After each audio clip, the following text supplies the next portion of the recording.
A la segunda reunión de los encuentros por seguridad en Torre Ejecutiva, los blancos llegaron con un documento con más de 20 medidas para proponer y reclamaron además que en esos intercambios se hiciera presente el ministro Carlos Negro.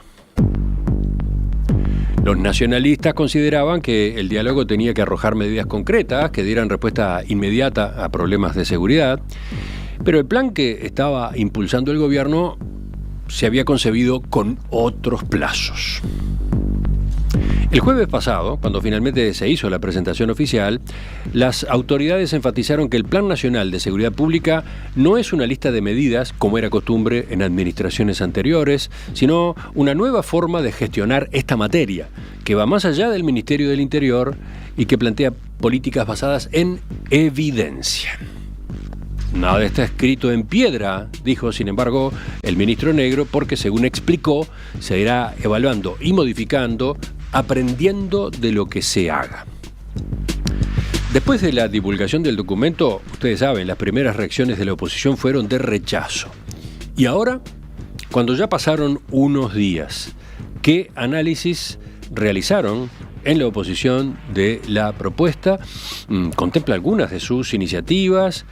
¿Cómo van a comportarse? ¿De qué manera van a incidir en el monitoreo que el propio gobierno impulsa? Bueno, para responder esas y otras preguntas estamos con quien fuera ministro del Interior en el final del gobierno anterior, el doctor Nicolás Martinelli. Doctor Martinelli, buen día. Gracias por acompañarnos. Buen día, Emiliano. Un gusto volver a acompañarte en esta mañana. Vamos con este tema, ¿no?, que está arriba de la mesa con tanta importancia. La primera pregunta puede ser esta, así para entrarle. ¿Tiene algo bueno este plan? A ver, lo primero, yo coincido con Orsi, o comparto lo que dijo Orsi, de que no es un plan. Fue lo primero que dijo Orsi en la conferencia de prensa. No es un plan. Es más, Orsi habló algo así como de una especie de estrategia. Sí, manejó los dos términos. Sí, pero dijo, no es un plan, dijo, es más una estrategia. O sea, yo estoy de acuerdo con eso, esto no es un plan. Para ser un plan necesita otras robusteces que esto no tiene. Por ejemplo, necesita un presupuesto que no tiene, necesita plazos preestablecidos de cumplimiento que no tiene, necesita un sistema de cómo se van a controlar el cumplimiento de estas medidas, que tampoco está, y si está no lo han mostrado, por alguna razón. Yo creo que no existe, pero bueno, en definitiva tampoco tenemos eso arriba de la mesa, entonces difícilmente podamos hablar de un plan con esas debilidades. De cualquier forma, además de esto se suma, como vos bien mencionabas recién, las declaraciones del ministro Negro diciendo que esto no está escrito en mármol. La subsecretaria Valverde también salió a decir que bueno, que esto se puede modificar, y hasta el propio subdirector ejecutivo de la policía, Clavijo, hace un par de días también dijo: esto es un plan teórico, no es un plan práctico. Entonces, lo primero que se me viene a mí a la cabeza es el mensaje comunicacional errático que está teniendo la jerarquía del ministerio con respecto a esto, porque con todo esto que yo te mencionaba, lo que se me viene a la mente es improvisación absoluta. O sea, es un plan difícil, que no es un plan. Pero es difícil pensar que haya improvisación cuando se trabajó en esto durante casi un año. Bueno, lo que pasa es que ahí hay otros factores a tomar en consideración, ¿no? Pero en definitiva, cuando vos te dicen es un plan teórico, te están diciendo, bueno, entonces no participó de alguna forma la policía, porque lo que hay es teoría, no práctica. Parece ser algo más armado en el Palacio de Buckingham que en las calles del Marconi, del Cerro Norte, de Bochimerino, donde ahí hay que estar para ver qué es lo que pasa. Hay que entrevistarse con la policía, que está todos los días en la calle poniéndole el pecho a las balas. Yo creo que el mensaje de Clavijo en ese sentido, su secretario de la policía, fue muy claro, ¿no? Es algo teórico. Después hay que ver cómo se aterriza, o sea que también faltaría toda esa pata. Y después las contradicciones de si es un plan o no es un plan. Si el propio presidente de la República, lo primero que dice en sus 5 palabras en la conferencia de prensa es esto no es un plan, bueno, creo que yo comparto además esas consideraciones. Ahora, vos me preguntás, ¿estás de acuerdo con las medidas que se ponen en Mi pregunta era si tiene algo bueno este plan desde el punto de vista de ustedes o desde el punto de vista suyo en particular, con la experiencia como exministro. Yo creo que sí. Y yo comparto la enorme mayoría de este plan no plan, o plan entre comillas. Yo iba, por ejemplo, a el concepto de la estrategia dual, ¿no?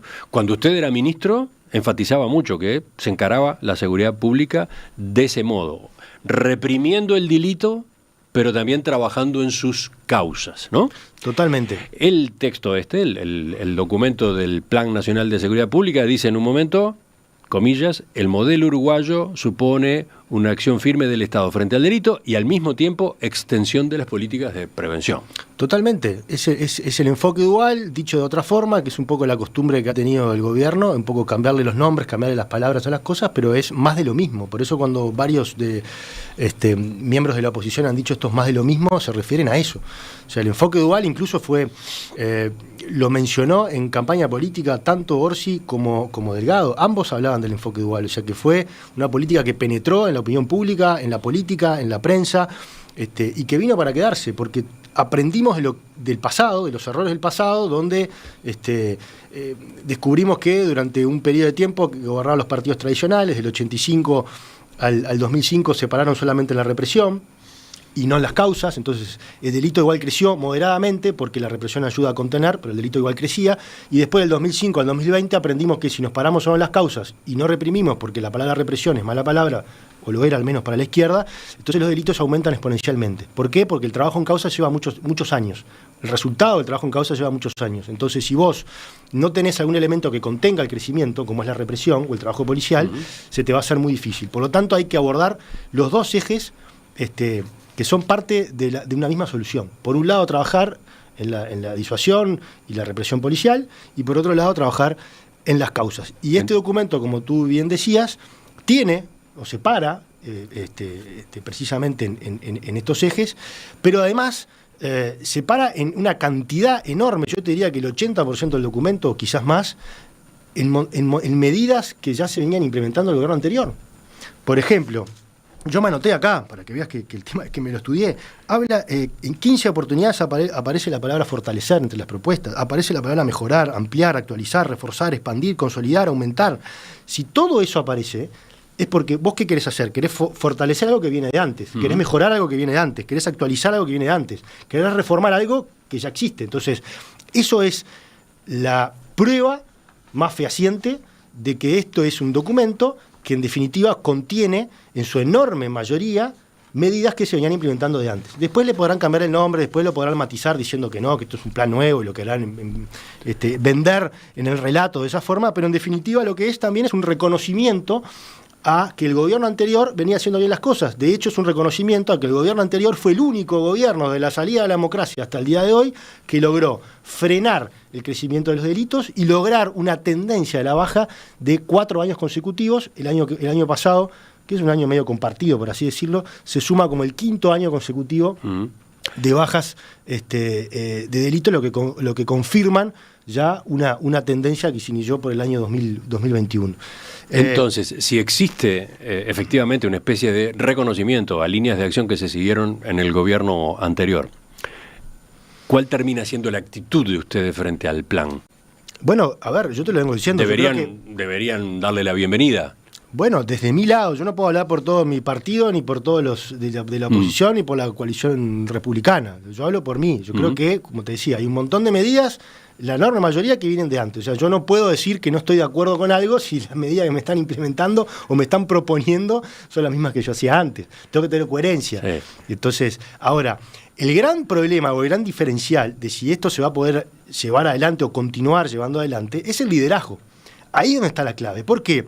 Porque estas medidas de enfoque dual implican trabajo interinstitucional, interministerial, interagencial. Es decir, el Ministerio del Interior trabajando con el MIDES, con Salud Pública, con ACE, con ANEP, con Antel, con ANCAP, o sea, con un montón de otras empresas que tienen cosas para aportar desde el punto de vista de Antel, por ejemplo, tecnológico, la OCE, brindar servicios, yo qué sé, no sé, de agua potable en algunas dependencias del Ministerio del Interior donde vos necesitás, ACE, llevar salud a las personas privadas de libertad, atención en adicciones, ANEP, educación, o sea... Bueno, ahí está uno de los énfasis de este plan. De pero si vos no tenés el liderazgo suficiente para lograr que esos procesos se lleven a cabo, si vos no podés levantar un teléfono y llamar a tu par, el ministro de Educación o el ministro de Economía para pedir los recursos, o no podés llamar al presidente de Antel para pedirle que tal contrato porque necesitas conectividad en tal lugar, entonces todo este plan se viene abajo. ¿Por qué? Porque ACE tiene otros problemas, por ejemplo. Vos le decís a ACE, che, yo necesito que como parte de tu aporte a este plan de seguridad pública, o no plan de seguridad pública, yo creo que se parece más a un programa de gobierno, tenemos que trabajar con los adictos en cárceles, drogas. Y ACE te va a decir, está perfecto, pero yo tengo otras prioridades. Pues yo soy el prestador de servicios más grande del país y tengo que atender más de 1 millón de usuarios y tengo otros problemas, y tengo otras deficiencias que atender. Entonces, si vos no tenés un liderazgo claro dentro del Ministerio del Interior, que es lo que yo vengo reclamando hace tiempo, la falta de liderazgo del ministro Negro, este no plan va a naufragar. A ver, enseguida vuelvo a lo del liderazgo. Pero yo señalaba recién que el gobierno, cuando hizo la presentación, puso mucho énfasis en que acá lo que se propone es una nueva forma de gestionar la seguridad pública. Y dice textualmente: durante mucho tiempo la seguridad pública tendió a abordarse como si fuera un problema casi exclusivo del Ministerio del Interior. Esa mirada limitó la capacidad del Estado para responder a fenómenos que involucran múltiples instituciones y dimensiones de la vida social. A ello se sumaron con frecuencia políticas fragmentadas y respuestas de corto plazo con medidas efectistas escasamente evaluadas. Uruguay ha carecido en este campo de una verdadera política de Estado. Primero, ¿usted coincide con ese diagnóstico? Sí, esa pregunta o esa lectura que haces se contesta con lo que tú mismo dijiste al principio, porque eso es el enfoque dual. O sea, es falso decir de que ahora van a empezar a hacer algo nuevo. Si eso es enfoque dual y el enfoque dual arrancó en el periodo anterior, entonces que te diga que hoy quiere iniciar un camino nuevo basado en eso, por lo menos no es honesto intelectualmente. A ver, yo no sé si estrictamente acá están hablando del enfoque dual, capaz que yo lo entiendo mal. Acá ponen, digamos, toda la carga en que no es solo el Ministerio del Interior el responsable de la seguridad pública. Es lo que, de vuelta, es un camino basado en la prevención, disuasión y represión policial, y otro camino basado en el trabajo en las causas. Y el trabajo en las causas, ¿de quién es responsabilidad? Ahí es donde viene el trabajo interinstitucional. Ahí aparece la educación, aparece la salud mental, aparecen las oportunidades laborales, aparece una vivienda digna, aparecen un montón de cosas en un contexto que en definitiva tienen que ver, o es parte fundamental de esta otra pata, que es el trabajo en las causas. Entonces, es más de lo mismo, dicho de otra forma, pero no es nuevo. Esto arranca el periodo pasado. Yo entiendo la deshonestidad intelectual y entiendo además no querer reconocer que esto se venía haciendo de antes. Pero muchachos, si vamos a hablar de políticas de Estado, si vamos a hablar de que este es el tema más importante que para los uruguayos, la seguridad pública, tengamos un mínimo de honestidad, reconozcamos que esto tiene un puntapié inicial en el periodo anterior, reconozcamos que en este plan, no plan, tienen un montón de propuestas, o la enorme mayoría de este plan, no plan, se basa en continuar políticas que venían de antes. Entonces, me parece que ese es el principal camino para empezar a trabajar realmente en una política de Estado, tendiéndole una mano además a la oposición en un momento donde el ministro del Interior ha sido muy confrontativo, incluso ninguneando todas las propuestas que se han acercado, lo que tú mencionabas, a la esfera del trabajo del acuerdo multipartidario. Entonces, cambiemos un poco el discurso en ese sentido. A ver, lo que yo veo, lo que yo noto, tratando de revisar el documento y escuchando a unos y a otros, lo que yo noto es que hay una zona de coincidencia importante. Por supuesto que lo hay. Entre el plan que ahora se presenta y, por ejemplo, lo que se hizo en el gobierno anterior. Pero también hay diferencias. O sea que el gobierno con esta iniciativa aporta lo suyo, agrega valor, coloca, digamos, un cierto perfil. A ver, quiero saber si usted está de acuerdo con eso o no. Una de las diferencias, cuando enfatizan en que el encare de la seguridad pública debe ser integral, viene con esta frase: se va a pasar de respuestas fragmentadas y de corto plazo a una estrategia basada en evidencia, con acciones concretas y posibles de ser evaluadas. Allí hay un destaque fuerte, ¿no? Sí, evidencia, políticas basadas en evidencia por un lado, por otro lado, acciones concretas que son posibles de evaluar. Que es una frase mentirosa. A ver. Es una frase mentirosa, porque todo eso se venía haciendo del periodo anterior. O sea, ¿cuál fue el gobierno que se acercó a la academia? El gobierno pasado. ¿Cuál fue el primer gobierno que hizo un llamado a un acuerdo multipartidario para trabajar sobre las causas? No fue el gobierno del Frente Amplio. Fue el gobierno del Partido Nacional, de la Coalición Republicana, en 2023. No convocamos, como hizo el Frente Amplio en el periodo 2015-2020, a un acuerdo multipartidario, del cual lo único que surgieron ahí fueron medidas punitivas, aumento de penas, en la era Bonomi. Que después Bonomi tuvo complicaciones con su bancada parlamentaria, la del Frente Amplio, porque no querían aumentar penas y eso iba en contra de lo que el Frente Amplio siempre había pregonado. Es más, va en contra de lo que el propio ministro Negro dice. Negro dice, no más cosas punitivas, pese a que en este plan no plan hay algunas medidas punitivas de aumento de penas, como por ejemplo para la tenencia ilegal de armas, y alguna otra cosa, creo que para las estafas o fraudes. Negro se ha pasado repitiendo que él no está de acuerdo con el aumento de la pena. O sea, se contradice a sí mismo porque en este plan hay aumento de penas, pero además hace una crítica explícita a la época del gobierno de Bonomi. No, pero ayer, por ejemplo, cuando entrevistamos a Emiliano Rogido, coordinador del plan, él admitía que cuando se critica hacia atrás, el cuestionamiento también abarca a gobiernos del Frente Amplio. Digamos que la discrepancia viene con 20 años de encare. A eso de las políticas fragmentadas. Cuando nosotros asumimos el Ministerio del Interior, y a mí también me pasó en el MIDES, el Ministerio de Desarrollo Social, porque fui ahí director general, encontramos lo mismo. Encontramos ministerios que funcionaban como chacras, como compartimientos estancos.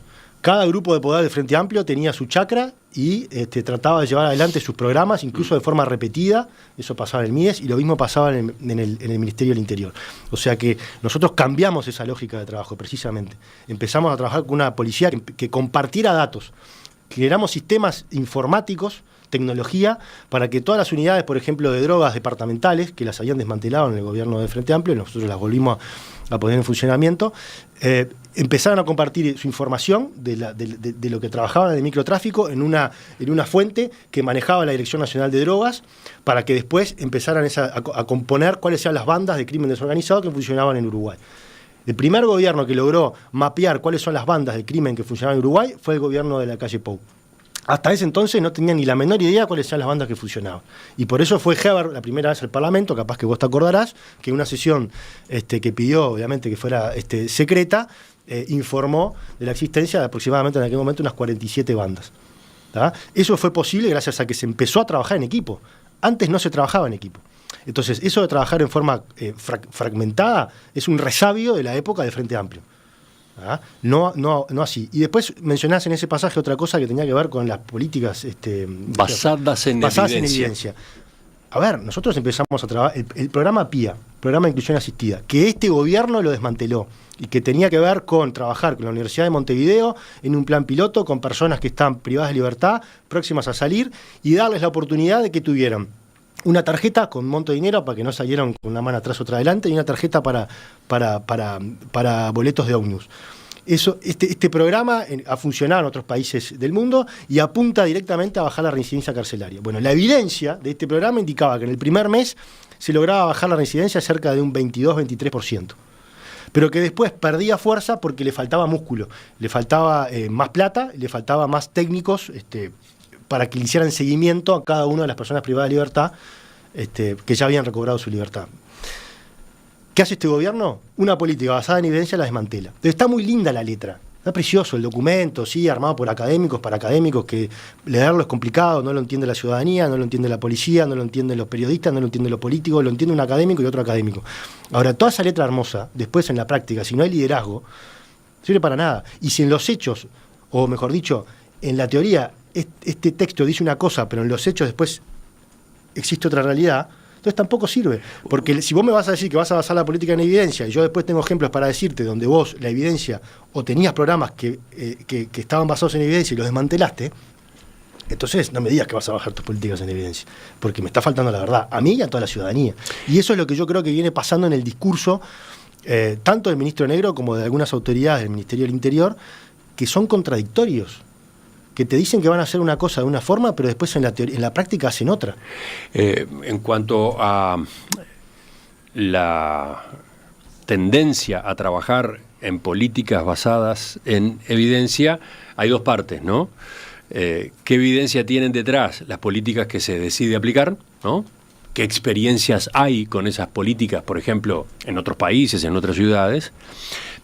Pero la otra cara es, se las pone en práctica y las vamos a evaluar. Exacto. Las vamos a ir monitoreando y en función de los resultados del monitoreo sacaremos conclusiones, eventualmente corregiremos. Siempre, la evaluación es constante, por eso el programa PIA que yo te mencionaba, atrás estaba la Universidad de Montevideo. ¿Qué estaba haciendo? Estaba marcando las pautas y después marcaba cómo iban a ser los procesos de evaluación, para después tener un informe final y decirnos, che, esto funciona o no funciona.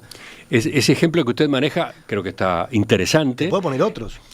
Lo que este plan parece remarcar es que ahora en general se va a trabajar con la tarea del control, la tarea de la evaluación, así, la tarea de la corrección sobre la marcha en función de resultados. Está bien, yo entiendo la necesidad de ministro Negro, de su cúpula ministerial, de tener que mostrar o querer mostrar algo diferente, pero siempre se hizo así.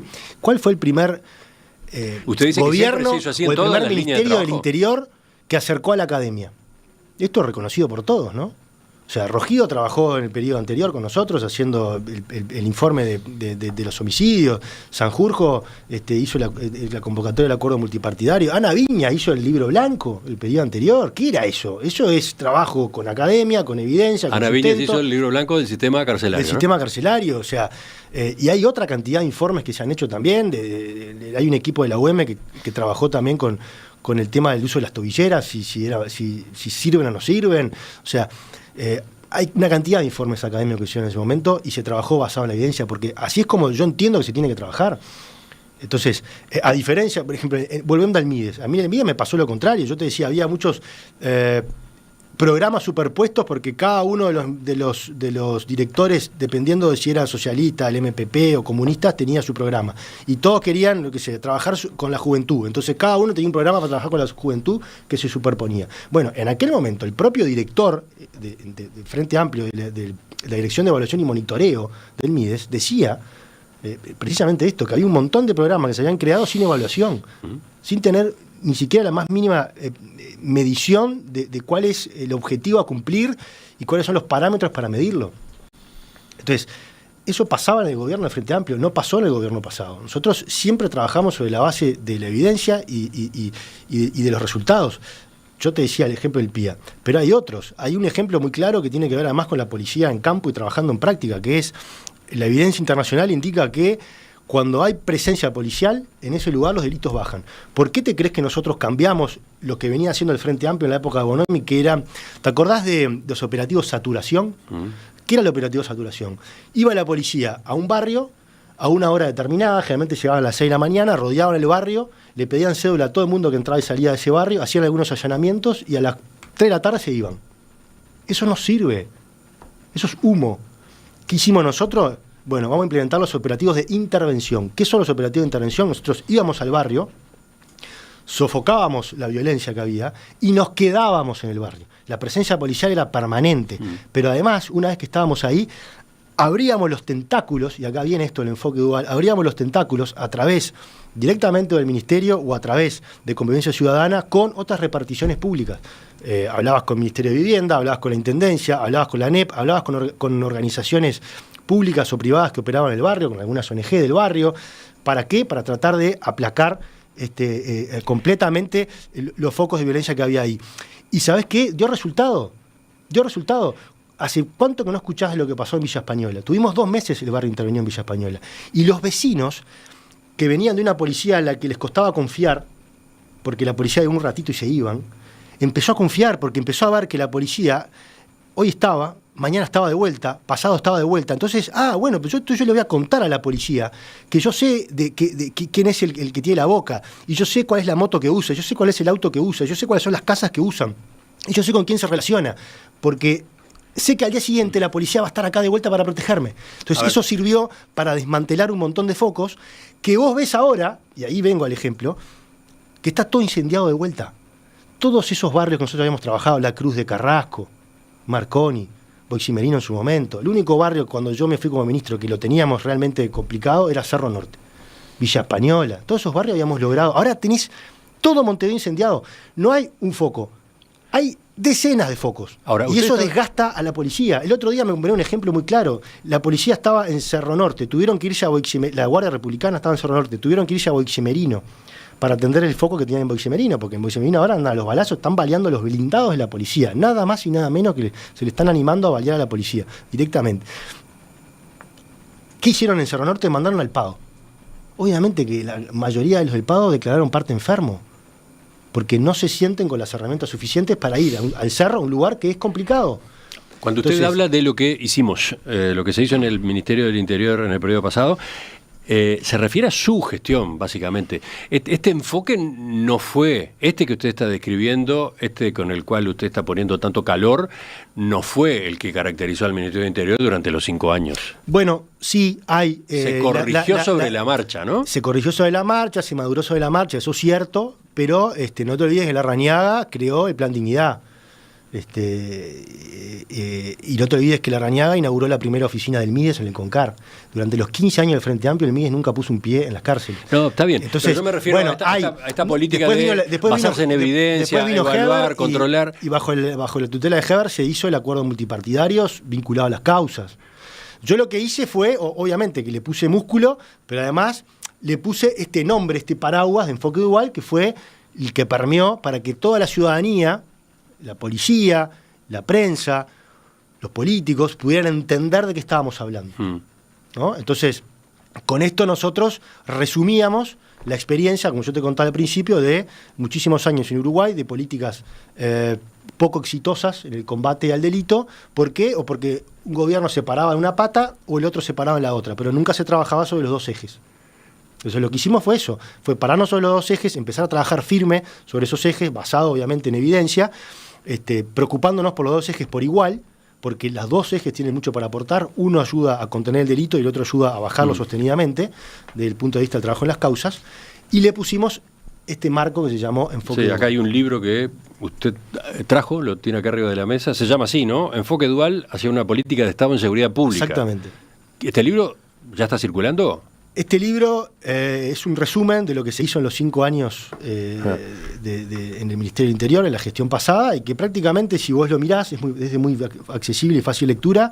Prácticamente, que si vos lo mirás, te puedo asegurar que en este plan, no plan que presentó el gobierno, vas a encontrar cerca del 80% de las acciones que el gobierno pretende hacer en este libro. Todavía no lo leí, pero por lo que usted mismo venía señalando, supongo que el libro dice que se aprendió sobre la marcha. Totalmente. Bueno, que se aprendió sobre la marcha. Dice lo que yo te acabo de contar, de que se aprendió de la experiencia del Uruguay y se aprendió de lo que a nivel internacional se podía recoger de países que han sido más exitosos en esta lucha. Pero se aprendió de, digamos, carencias que tuvo el encare al principio mismo de la gestión en el gobierno pasado. Siempre tenés carencias. Por eso también este gobierno, en este plan no plan, habla de fortalecer, de mejorar. O sea, que yo creo que esas cosas son naturales. Yo no me puedo poner a que alguien quiera fortalecer algo que se venía haciendo la administración anterior. Siempre hay márgenes para mejorar. Decir que lo tuyo fue perfecto y que no hay nada para mejorar es de una falta de humildad terrible. No, siempre va a haber márgenes para esas mejoras. Ahora, por ejemplo, el ministro en su conferencia de prensa, cuando presentó este plan no plan, dijo algo que a mí me llamó mucho la atención. Dice, ahora vamos a empezar a trabajar en las personas privadas de libertad para conocer su trazabilidad de vida, ¿no? Meses antes de que egresen, ¿verdad? Y después para que podamos conectarlos con oportunidades laborales, incluso que les enseñen a hacer un currículum. Yo no sé quién lo está asesorando el ministro Negro realmente, pero lo de hacer el currículum, enseñar a hacer un currículum viene de la época de, no sé, tiene 15, 20 años esa política, pero además, capaz que no le contaron al ministro Negro que durante el periodo anterior, el MIDES, que empezó a trabajar en las cárceles, como yo te mencionaba, precisamente lo que hacía el MIDES era reconectar a esa persona que estaba próxima a salir, o sea, se miraba la trazabilidad, cuánta pena le quedaban, y 6, 7, 8 meses antes se empezaba a trabajar con esos reclusos para, uno, ayudarlo a dejar las drogas, o sea que vos teníamos estadías de medio camino dentro, por ejemplo, el CONCAR, con ese tipo de programas, y para revincularlo con su familia. Porque muchos de ellos perdieron su vínculo familiar. Entonces, para que cuando saliera a la cárcel no saliera sin un hogar a dónde ir. Pero después pasamos la DINALI, Dirección del Liberado, que pertenecía al Ministerio Interior, lo pasamos al MIDES para darle más músculo. Precisamente para que una vez que salieran pudieran encontrar en la DINALI un foco de guía para capacitarlos en formación de empleo, capacitarlos en esto que decía el ministro, que es más viejo que el agujero del mate, que es ayudarlos a armar un currículum. Es más, creamos un programa de chacras, donde esa gente iba a esas chacras para volver a reencontrarse con esos hábitos que se pierden en la cárcel, como cepillarse los dientes, tender la cama, lavar la ropa, cocinar, limpiar. Es claro que eso se hizo en el periodo pasado. Es más, aquí pero que dentro del programa en la conferencia de prensa como una realizamos notas a propósito de esas acciones. Pero ahí va la deshonestidad intelectual de la que yo te hablo, que el ministro lo presente en conferencia de prensa como si fuera a hacer algo nuevo. Bueno, pero a ver, capaz que lo que está ocurriendo es que se toma ese camino ya recorrido y se procura profundizarlo, ¿no? Pero entonces porque decilo. La pregunta es decilo. ¿cuál fue el alcance que terminó teniendo aquel trabajo, ¿no? Pero, ¿se llegó a todos a los que tenía que llegar? Por supuesto que no. A eso iba, ¿no? Muchos planes, como yo te decía, son planes piloto. Que vos qué hacés, como el PIA, por ejemplo. El PIA, el plan de inclusión asistida, llegaba a 500 personas privadas de libertad. Se hizo el piloto, se midió, está la evidencia, que el plan puede funcionar. ¿Por qué se hace un plan? Porque entonces después vos tenés la oportunidad de ir con ese trabajo académico que lo midió y al Parlamento y decirle, miren muchachos, yo hice un plan para 500 personas privadas de libertad para lograr bajar la reincidencia, esto funciona, pero le falta músculo. ¿Qué significa? Le falta plata. Necesito, en lugar de 100.000, necesito 1.000.000. Con esto vamos a lograr bajar realmente la reincidencia. Ese es el espíritu de hacer las cosas basadas en evidencia. El gobierno lanzó el jueves pasado el Plan Nacional de Seguridad Pública, que había surgido de un trabajo desarrollado desde julio del año pasado, en instancias en las que se había convocado a participar a partidos políticos, la academia, organizaciones sociales. Finalmente el texto estuvo pronto, es una especie de libro de 340 páginas, que fue motivo de la entrevista de ayer acá en Perspectiva. Estuvimos con el sociólogo Emiliano Rojido, coordinador de ese plan. Bueno, hoy a propósito de esa misma iniciativa, estamos conociendo un punto de vista de la oposición. Estamos con el doctor Nicolás Martinelli, ex ministro del Interior, en el final del gobierno Lacalle Pou. Doctor Martinelli, la entrevista está siendo interesante en la medida que, por un lado, se marcan coincidencias y también discrepancias. Yo quizás trataría de quedarme con las coincidencias o en la búsqueda de posibilidades de trabajo conjunto que se abran a partir de este momento. Por ejemplo, teniendo en cuenta que usted enfatizaba que en el periodo pasado ya se recurrió a políticas basadas en evidencia y que a su vez varias de las acciones que se implementó fueron monitoreadas, fueron evaluadas, había mecanismos de control para sacar conclusiones y corregir. Mi consulta es, acá en este plan, eso lo ponía de manifiesto Rojido ayer, se va un poco más allá porque se prevén instancias de monitoreo en las que, por ejemplo, la oposición va a tener participación.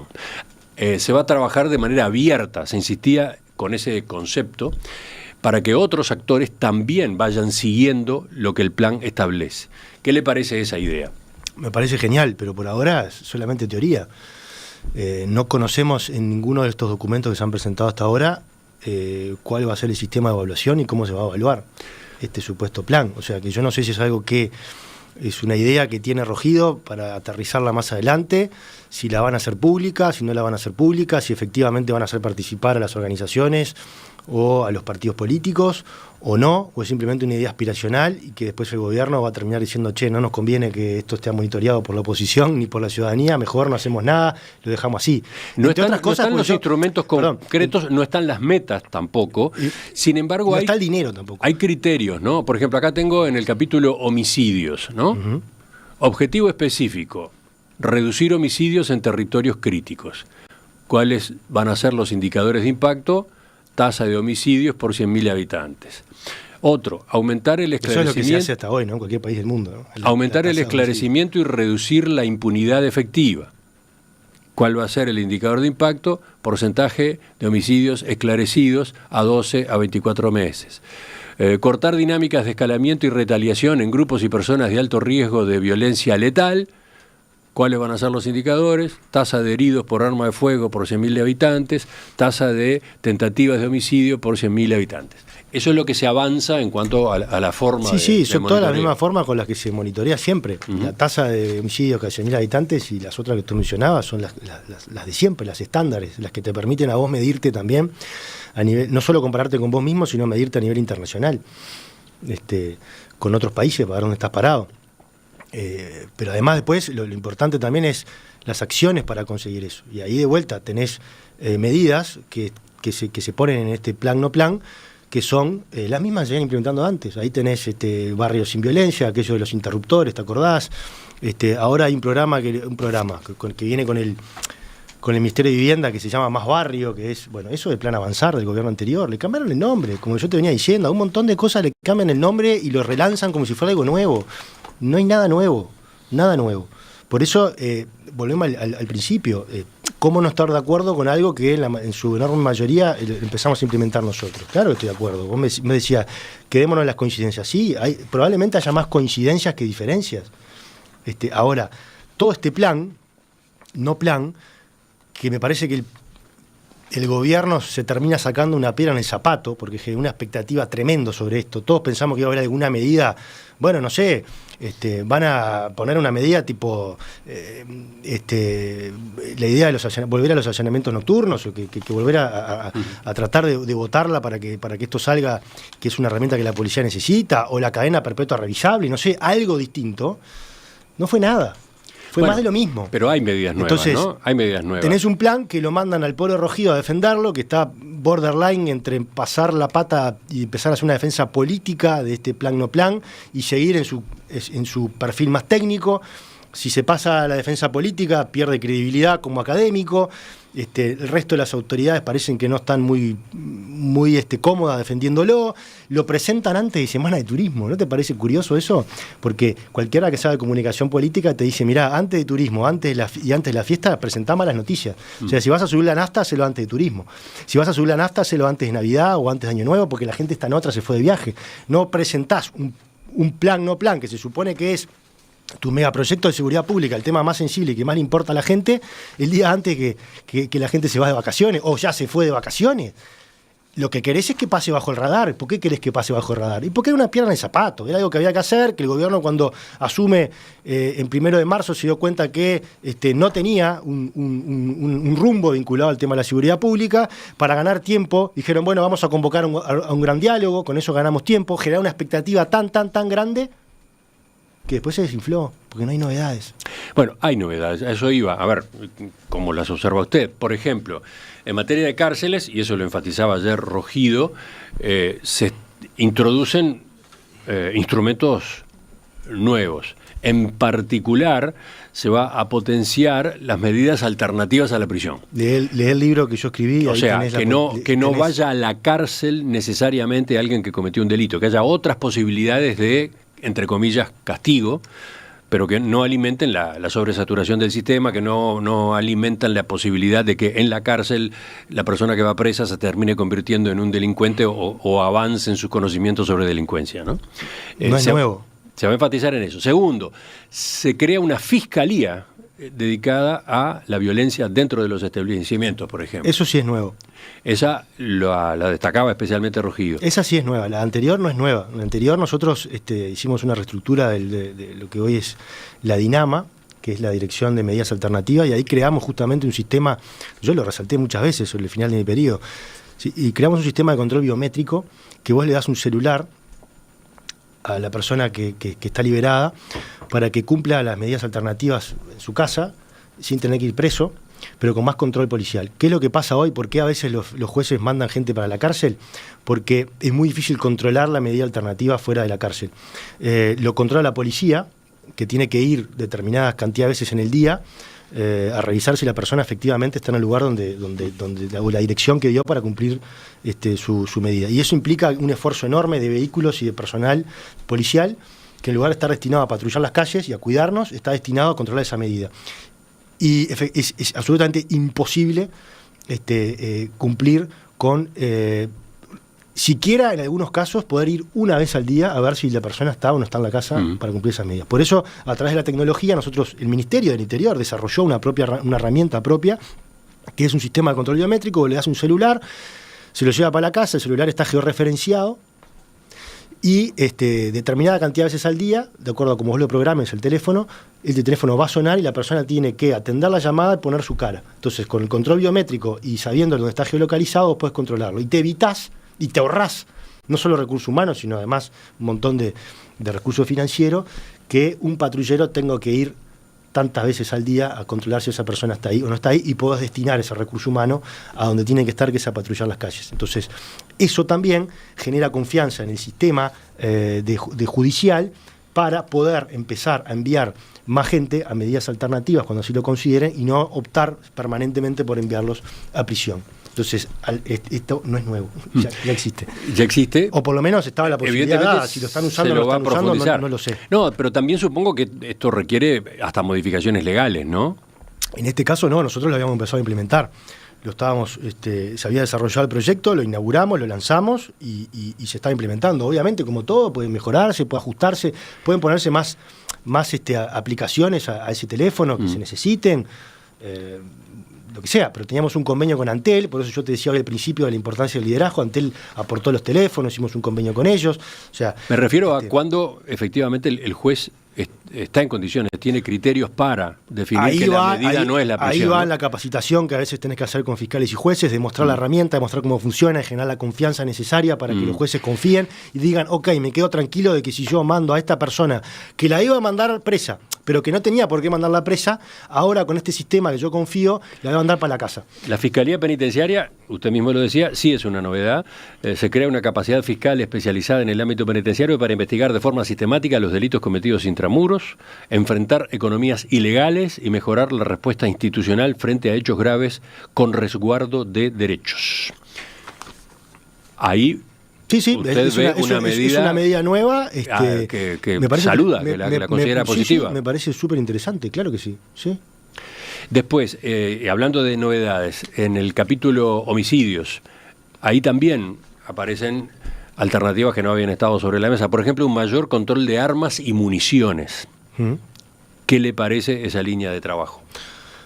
Bueno, control de armas y municiones siempre hubo. Nosotros incluso analizamos en algún momento ponerle chips a las armas que se vendan acá, ponerle algún tipo de marca a las municiones.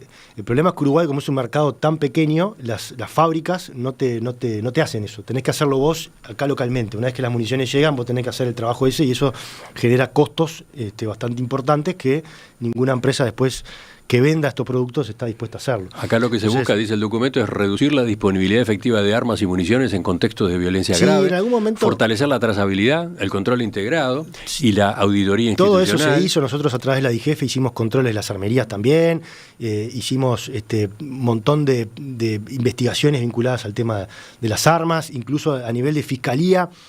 Se pasó a nivel de fiscalía el tema armas. Creo que lo manejaba Flagrancia y nosotros le pedimos que lo mandaran a estupefacientes, porque siempre estaba mucho más relacionado el tema de armas con estupefacientes que el tema de Flagrancia. Entonces, eso Mónica Ferrero lo hizo. O sea, siempre se ha hecho. No es novedoso pararse arriba de la búsqueda de armas. Nosotros hicimos un montón de incautaciones de armas en varios barrios. Como yo te decía, se hicieron controles exhaustivos, además en la frontera. También en comunión con las Fuerzas Armadas. Nosotros hicimos un montón de trabajos operativos que no le dimos difusión en su momento, porque me parece que hay que tener la reserva del caso para que los operativos sean exitosos, con las Fuerzas Armadas en la frontera.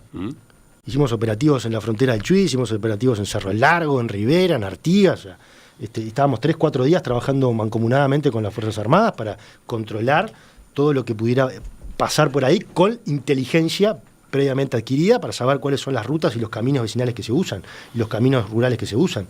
Entonces, que se trabaje con más firmeza y con otros instrumentos en esta materia, supongo que ustedes lo comparten. Por supuesto que es bienvenido. Lo que hay que tener cuidado es esa política que en un momento quiso establecer Negro, y lo dijo el año pasado, que yo le escribí para decirle que estaba equivocado, que eso no funcionaba, que eso no era basarse en evidencia, que la evidencia decía lo contrario a lo que él decía, que es la entrega voluntaria de armas.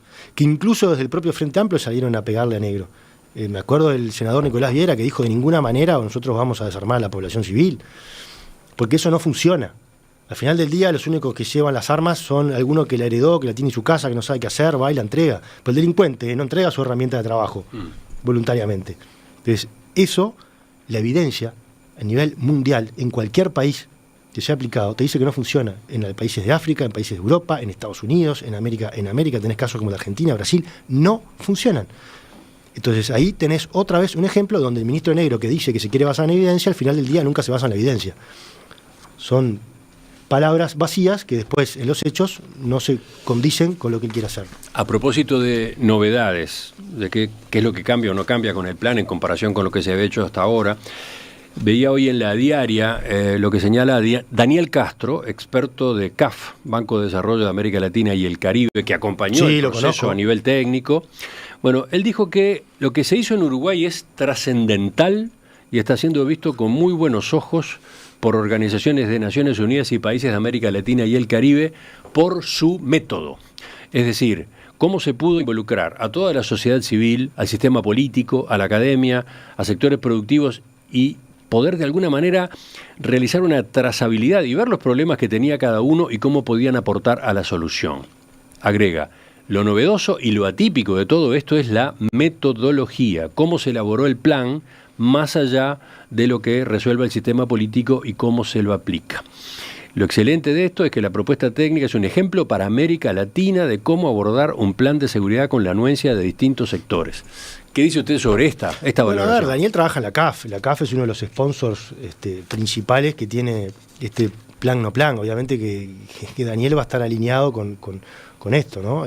No va a ser crítico desde el punto de vista negativo de lo que acá salió. Pero él habla de una innovación que considera importante. Está bien, si yo lo tuviera a Daniel acá le preguntaría si no fue innovador cuando en 2023 se convocó a un acuerdo multipartidario para trabajar en las causas, y que también hubo un método, y que también hubo la academia trabajando atrás, y que también se convocaron organizaciones civiles y de la sociedad, que se presentaron más de 80, 90 propuestas y que después se sistematizaron en 16 porque se repetían. Eso creo que también fue novedoso. Pero además, yo creo que hay algo quizás más fuerte en todo esto, que es que todo este trabajo que se hizo, que está muy bien, bienvenido, termina en un plan no plan que lo que nos dice es que la pólvora ya está inventada. Pero no hay nada nuevo. Hay nueve. Entonces, algunas novedades hay. Me nombraste una en 135 medidas. Son menos en realidad porque hay alguna medida que está repetida. Y la pusieron, se ve que no leyeron ahí bien. Hay una medida que yo me anoté por acá, dice... brindar respuesta psicosocial inmediata a equipos policiales ante eventos críticos. Que esto que ya se hacía de antes está repetida. Aparece 2 veces, ya que ahí las autoridades del Ministerio del Interior tienen que bajar el número de medidas porque están repitiendo. Pero volviendo a lo que me preguntabas, en su enorme mayoría no hay novedades. ¿Esto qué te indica? Que la pólvora ya está inventada, no hay cosas nuevas. Entonces está muy bien todo mega comunicación de prensa, de plan que llevó un año y que esto y lo otro, pero al final del día, cuando lo aterrizaste en las medidas, pasa lo que yo te decía, es más de fortalecer, de mejorar, de actualizar que de otra cosa. En Perspectiva se emite en vivo, de lunes a viernes de 7 a 12 horas en Radio Mundo 1170 AM de Montevideo y sus plataformas digitales. Doctor Martinelli, para terminar, le propongo escuchar un fragmento de la entrevista que hicimos ayer con Emiliano Rogido, coordinador del Plan Nacional de Seguridad Pública, a propósito de cómo se opina o evalúa el plan desde afuera del gobierno.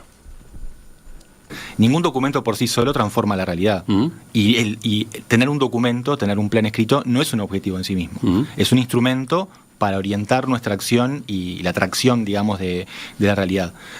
Me parece importante esto de que estemos de acuerdo o no estemos de acuerdo, pero que la crítica o la evaluación sobre las ideas sea más calificada. Yo hasta ahora no he encontrado, y quizás porque lleva tiempo digerir un documento como este. Sí, es un documento largo, ¿no? 340 páginas. Es un documento largo, que puede ser denso para un lector no calificado, que no especialista en estos temas. Lo es. Es denso, sí. Pero es importante que la crítica contribuya a mejorar las ideas. O sea, que las críticas no sirve para nada, no agrega nada nuevo, sino que nos digan, en cada caso, con qué se está de acuerdo, qué se sacaría y por qué, y qué se cambiaría. Los consensos son buenos y a los uruguayos nos encantan, pero el disenso, cuando es de calidad, cuando está bien justificado, también nos permite avanzar. ¿Qué responde usted, Martinelli, a esta exhortación que de algún modo ponía arriba de la mesa Rogido? Bueno, yo comparto, yo no he sido, o sea, ¿cuál ha sido mi crítica? Que comparto la enorme mayoría del plan no plan. Simplemente puedo diferir en qué considerás si es un plan, como dice el ministro, o si no es un plan, como dice el presidente, y es una estrategia. Pero en definitiva, volvemos al inicio de nuestra entrevista. Yo no puedo estar en contra, al menos 100%, de un documento que recoge la enorme mayoría de las medidas que se venían implementando en la gestión anterior. Y el documento incluso agradece, ¿no? Lo que sí yo pido... Queremos agradecer a los partidos políticos, Cabildo Abierto, Frente Amplio, Partido Colorado, Partido Independiente y Partido Nacional, por su participación y por la seriedad de sus aportes al debate y la elaboración de este plan a 10 años. Sí, que al final del día no contemplaron ninguna de las propuestas que se presentaron. O sea, las propuestas que están contempladas son las que ya habíamos implementado nosotros siendo gobierno y que ahora las quieren fortalecer, mejorar, que me parece bárbaro. Pero de las nuevas propuestas que nosotros presentamos no se contempló ninguna. No solo no se contemplaron, sino que además el ministro, cuando las presentamos, fue crítico con esas propuestas. Entonces vos llamás a un acuerdo multipartidario, a un diálogo, y el primer tirabomba o dinamitador de esos puentes o ese entendimiento es el propio ministro, que ni siquiera participó, ni siquiera estuvo para liderar ese proceso, que es clave, ¿no? Porque además va a ser clave también para llevar adelante estas mejoras o estos fortalecimientos que quieren hacer. Pero mi pregunta, y con eso quería terminar, es, teniendo en cuenta esto que veníamos conversando, teniendo en cuenta lo que señalaba Rogido a propósito de bienvenidas las críticas con fundamento, nos interesa escucharlas para ajustar, para corregir, teniendo en cuenta lo que usted señalaba en cuanto a que una cantidad de medidas incluidas en el plan de algún modo marcan continuaciones o mejoras o profundizaciones de lo que ya se venía haciendo. ¿No hay margen para que justamente se trabaje en conjunto de ahora en adelante? ¿No hay margen para que haya colaboración y esto no sea unos de un lado y otros del otro? Siempre hay margen, siempre hay margen. Los puentes pueden estar cortados, pero no hay que tratar de no dinamitarlos, ¿no? Ahora, yo empezaría por una autocrítica del gobierno y sobre todo del ministro, ¿no? Usted pone mucho el foco en el ministro. Bueno, hay que tener deshonestidad intelectual. Hay que tener honestidad intelectual, porque si vos me estás presentando un plan que sabés que la enorme mayoría de las propuestas vienen del gobierno anterior y no lo querés reconocer y les querés cambiar el nombre para relanzarlo como si fuera algo nuevo, quizás porque te estás dejando atropellar por que te están mandando el verticalazo de más arriba o de otro lado, la gente de marketing o de comunicación que te están diciendo, che, esto vendelo como algo nuevo, aunque no lo sea, pero vos tenés que tener la entereza para decir, no, miren, muchachos, esto viene de antes. Y como el ministro soy yo, y yo voy a ser el que voy a liderar esto, yo tengo que reconocer lo que viene de antes para poder tender puentes. Porque yo necesito la oposición, la necesito para aprobar proyectos de ley que voy a necesitar, lo necesito para llevar adelante políticas que después quiero que sean a largo plazo. Ahora, si yo permanentemente voy a estar tirando bomba para atrás, y es muy difícil.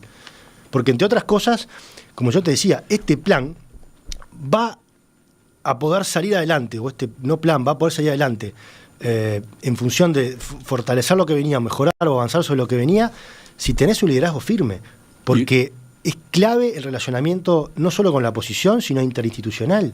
Entonces, si vos tenés una cabeza débil... ¿Y para usted el ministro es una cabeza débil como líder? Yo creo que es un ministro que ha demostrado ser muy maduro y políticamente, que ha cometido un montón de errores, que desde el día 1 dijo que la lucha que él estaba por dar ya estaba perdida, que eso impactó tremendamente en la moral de la policía, que ha cometido a lo largo de este primer año un montón de otros errores en sus declaraciones, que incluso ha tenido que ser enmendado por el propio presidente. Dejó mal parado al presidente de la República cuando no le avisó que había fallecido un policía, que había sido asesinado un policía, y lo hizo pasar un mal momento el presidente en una rueda de prensa. Socavó su propia autoridad, si es que algo tenía, cuando tuvo un accidente de tránsito y tenía la libreta vencida, porque después tiene que salir a decirle a los propios policías que vayan a controlar gente con libreta vencida cuando la tenía vencida. O sea, entonces, todas estas cosas erosionan enormemente la imagen de un ministro que es el ministro peor evaluado por la ciudadanía de todo el gabinete, que seguramente, además, como el tema de seguridad pública es el tema de más preocupación y más sensible, la imagen del ministro también erosiona la imagen del gobierno, que viene en picada. Entonces, pero entonces no hay vuelta, van a seguir abroqueladas, una parte de un lado y la otra. Lo que yo digo es, el que es mano es el ministro, que soy el que está en el Poder Ejecutivo. ¿Querés diálogo? Bueno, convocá. Convocaste un acuerdo multipartidario y no participaste, era tu oportunidad de sentarte con tus pares de la oposición para hablar y para construir. No estuviste a la altura de ese liderazgo. Y lo mismo ahora, vos me decís, bueno, tendé las manos, tendé el puente, tú sos mano. Nicolás Martinelli, ex ministro del Interior en el periodo de noviembre de 2023, marzo de 2025, senador suplente hoy en el Partido Nacional. Gracias por acompañarnos esta mañana. Muchas gracias, Emiliano. Un placer como siempre.